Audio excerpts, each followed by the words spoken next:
Anatolij Onoprienko je ukrajinský sériový vrah, zodpovedný za smrť najmenej 52 osôb. 9 z nich usmrtil v roku 1989 a zvyšných 43 medzi rokmi 1995 a 1996. Vďaka zbrani, ktorú používal, upilovanej dvojhlavňovej brokovnici, si vyslúžil prezývku Terminátor. Väčšina jeho útokov mala rovnaký scenár. Vyhliadol si opustený dom, usmrtil každého, kto sa v dome nachádzal, ukradol všetko, čo malo nejakú hodnotu a dom zapálil. Pri svojich útokoch nikoho nešetril. Zabíjal mužov, ženy, deti aj náhodných okoloidúcich. Anatolij Jurevič Onoprienko sa narodil 25. júla 1959 v meste Žitomír, približne 130 km od Kieva. Jeho detstvo, takisto ako u väčšiny sériových vrahov, nebolo bezproblémové. Anatolího otec bol vojnový veterán, ktorý mal údajne problémy s alkoholom a jeho matka sa živila ako dojíčka kráv. Otec bol niekoľkokrát trestaný za drobné krádeže a rodinu opustil kvôli inej žene, keď bol Anatolij ešte malé dieťa. Matka mu zomrela, keď mal 3 roky a väčšinu svojho detstva trávil v rôznych detských domovoch.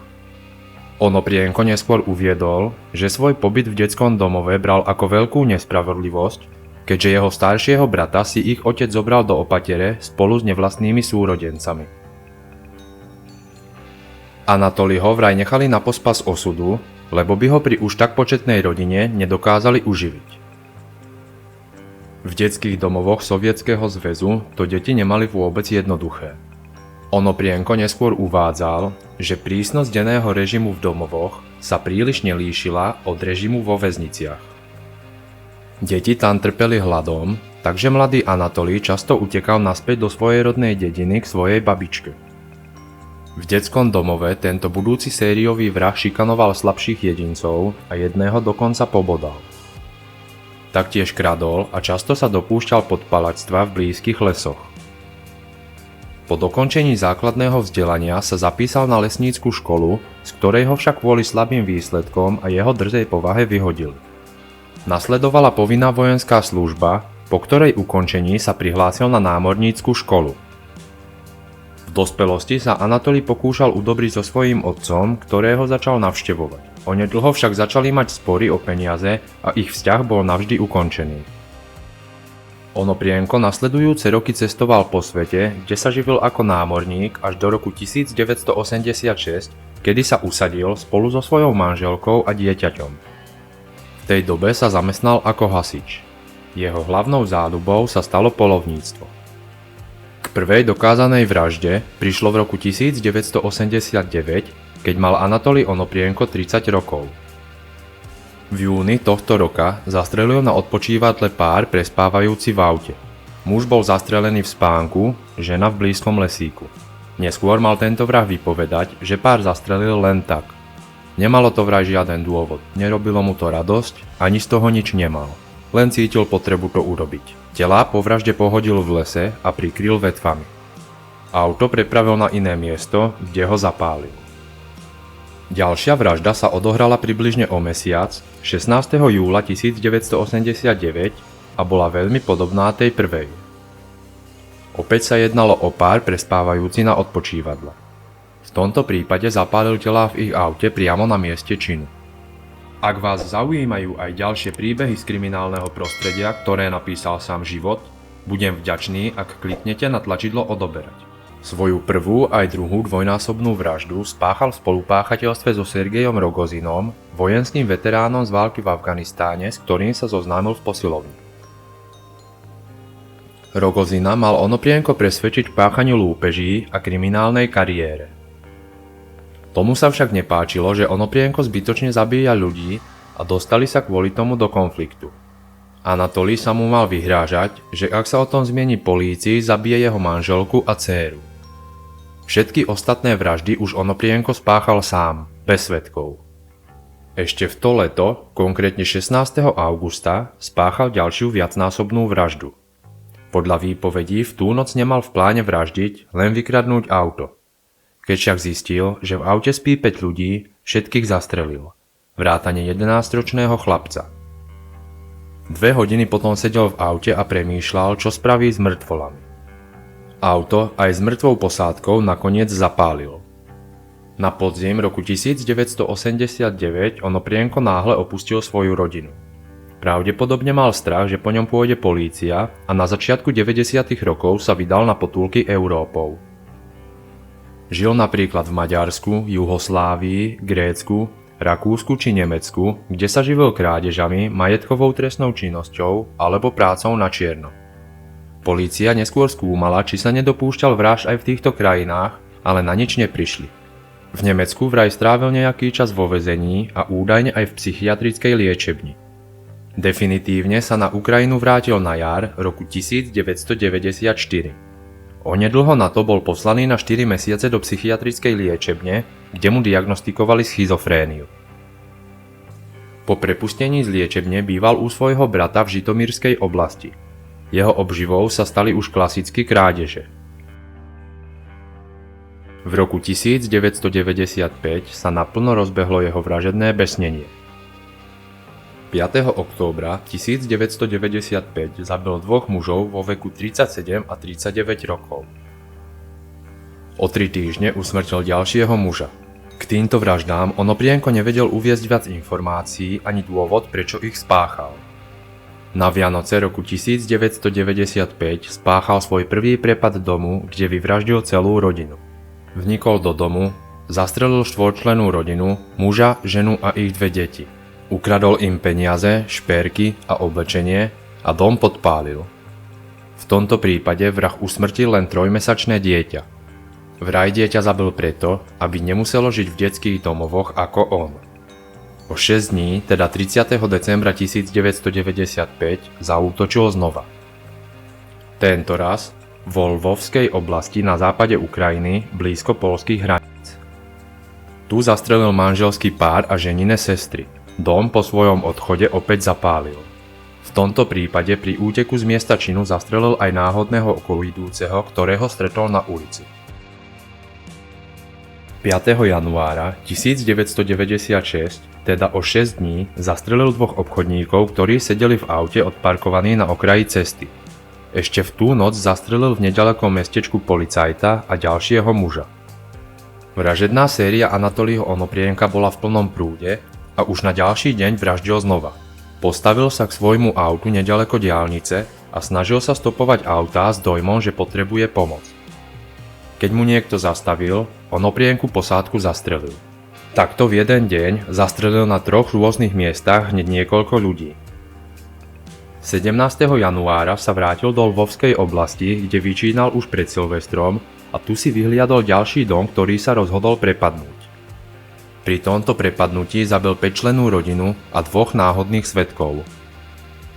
Niekedy v tejto dobe si polícia uvedomila, že má dočinenie so sériovým vrahom a začalo sa veľké pátranie. Mestá a obce, v ktorých útočil, sa premenili na opevnené tábory a na ochranu obyvateľstva bolo nasadených viac ako 5000 vojakov a policajtov. Onoprienko medzi tým svoje zločiny sledoval v novinách a televízii. Keďže videl, že oblasť, ktorú okupoval, stráži armáda, presunul sa bližšie ku Kyjevu, kde v priebehu 2 mesiacov zabil približne 20 ľudí. Svoju poslednú dokázanú vraždu spáchal 22. marca 1996. Väčšinou všetky tieto vraždy boli spojené s vykradnutím a následným spálením domu.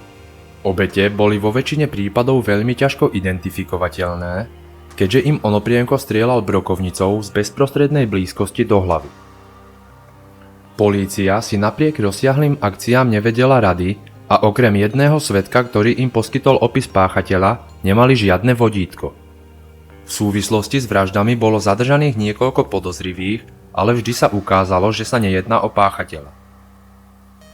Jeden zo zadržaných podozrivých, 26-ročný Jurij Mozola, na snahu ukrajinskej polície zadržať páchateľa doplatil svojim životom. Počas vypočúvania bol mučený bitím, pálením a elektrickými šokmi.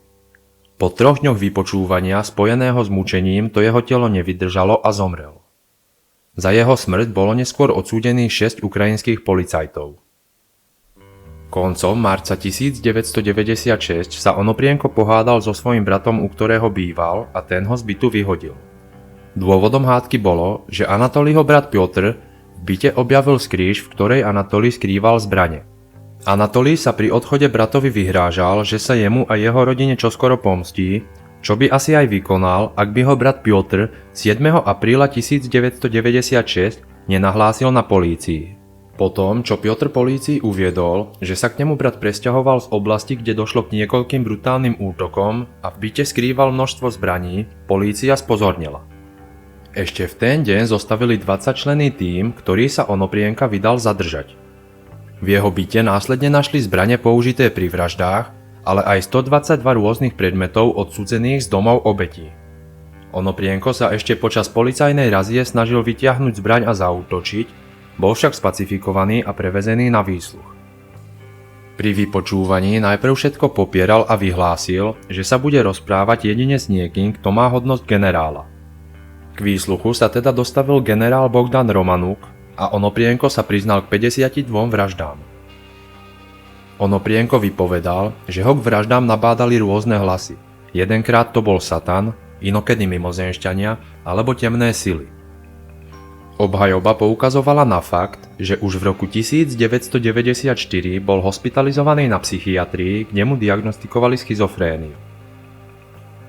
S týmto však nesúhlasila obžaloba, ktorá tvrdila, že Onoprienko psychickú chorobu predstiera a snaží sa týmto vyhnúť spravodlivému trestu. Nezávislá komisia nakoniec potvrdila, že svoje skutky páchal pri plnom vedomí a po viac ako 2 rokoch vyšetrovania, dokazovania a vypočúvania svedkov sa 23. novembra 1998 začal veľký súdny proces. Onoprienko musel byť počas procesu zatvorený v kleci a na sebe mať nepriestrelnú vestu, aby bol chránený pred pozostalými, ktorí žiadali súd, aby im ho vydal.